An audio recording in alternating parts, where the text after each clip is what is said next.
गोपालगंज जिला बड़ी कृष्ण जी के धरती हम तब हम जनन तहारा दर्द बड़ी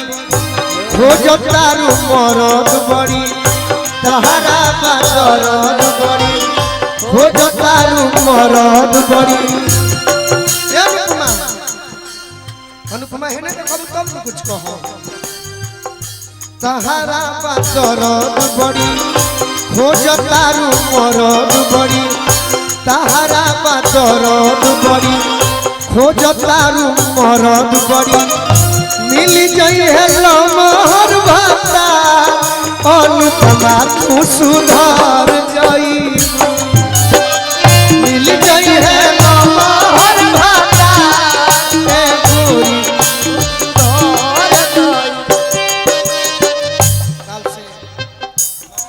एक दो उपाय बता दे ठीक हो जाए और का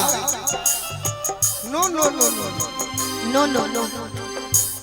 जब मर्द से भेंट हो तो जन करता हर मर्दा का करी एक तो बगोरेगा कुछ दिन कोटी है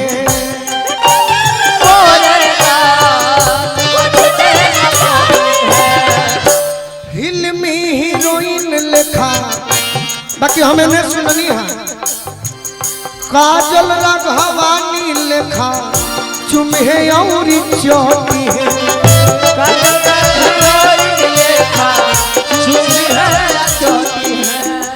और जन तरीका करी है भरिया कवारी धरी है भर पे कंचन चरी है भरिया कवारी धरी है भर पे कंचन चरी है सब का हो यूट्यूब वाला मुस्कान वीडियो होई संझे से भी नुसार अनुपमा तू सुधार जाइबू मिल जाई है लमहर भाता और का जब से जवानी ताहर जोरदार जागल तब से पीछा तहरा गोलुआ वाला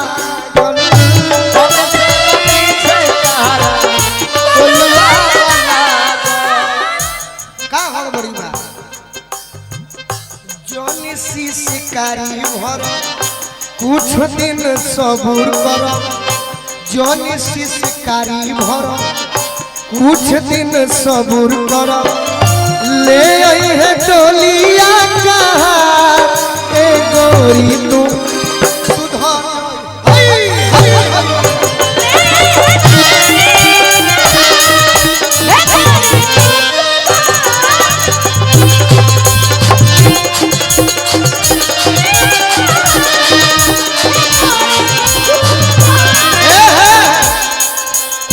ये धरती माई थाने के है विनय भैया अनुपमा वीरप्पन जी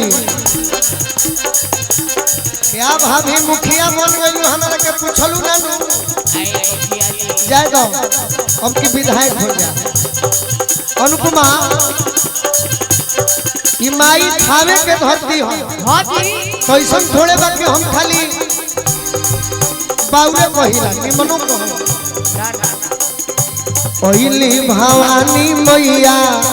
रहसु के गावे पहिली भवानी मैया रहसु के गावे ए आमा चलीना चुनरी चढ़ावे ए आमा चलीना चुनरी चढ़ावे पहिली भवानी मैया पहिली भवानी मैया रहसु के गावे ए आमा चलीना चुनरी चढ़ावे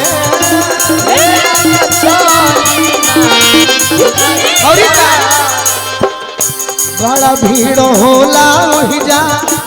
देवी माई थामे बड़ा भीड़ होला ओहिजा देवी माई थामे ए आमा चलीना चुनरी चढ़ावे